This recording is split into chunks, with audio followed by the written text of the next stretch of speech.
BNP চেয়ারপারসনের উপদেষ্টা যুক্তরাজ্য বিএনপির সভাপতি সিলেট ৩ আসনে বিএনপির মনোনীত প্রার্থী এম এ মালিক বলেছেন, খেলাধুলা শুধু বিনোদন নয়, এটি তরুণ সমাজকে শৃঙ্খলা, সম্মান এবং দলগত চেতনা শেখায়। এলাকার যুব সমাজকে যত বেশি খেলাধুলার সঙ্গে যুক্ত করা যাবে, সমাজ তত বেশি সুস্থ ও শান্তিপূর্ণ হবে। আজকের এই প্রতিযোগিতার মাধ্যমে তরুণরা যে দক্ষতা, পরিশ্রম ও স্পোর্টসম্যানশিপ দেখিয়েছে তা সত্যিই প্রশংসার যোগ্য।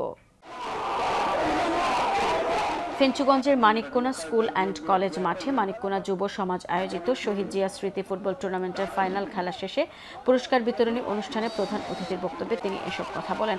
খেলা পরিচালনা কমিটির সভাপতি ফয়সাল আহমদের সভাপতিত্বে ও সাধারণ সম্পাদক কামরুজ্জামান সুফুর সঞ্চালনায় প্রধান বক্তার বক্তব্য রাখেন সিলেট জেলা স্বেচ্ছাসেবক দলের আহ্বায়ক আব্দুল আহাদ খান জামাল। বিশেষ অতিথি ছিলেন জেলা বিএনপির সাংগঠনিক সম্পাদক শামীম আহমদ, স্বেচ্ছাসেবক দলের কেন্দ্রীয় সহ সাংগঠনিক সম্পাদক কামাল হাসান জুয়েল, জেলা ছাত্র দলের সাধারণ সম্পাদক দেলোয়ার হোসেন দিনার। ফেঞ্চুগঞ্জ উপজেলা বিএনপির সাংগঠনিক সম্পাদক মোহাম্মদ এমরান উদ্দিনের পৃষ্ঠপোষকতায় ফুটবল টুর্নামেন্টের ফাইনাল খেলায় মানিককোনা মাঝপাড়া ফুটবল একাদশকে ১-০ গোলে হারিয়ে গোলাপগঞ্জের হাওরতলা ফুটবল একাদশ চ্যাম্পিয়ন হওয়ার গৌরব অর্জন করে। খেলায় কয়েক হাজার ক্রীড়াপ্রেমী মানুষ উপস্থিত ছিলেন। খেলা শেষে প্রধান অতিথি M A Malik champion O runners up দলের হাতে ট্রফি ও মোটরসাইকেলের চাবি হস্তান্তর করেন।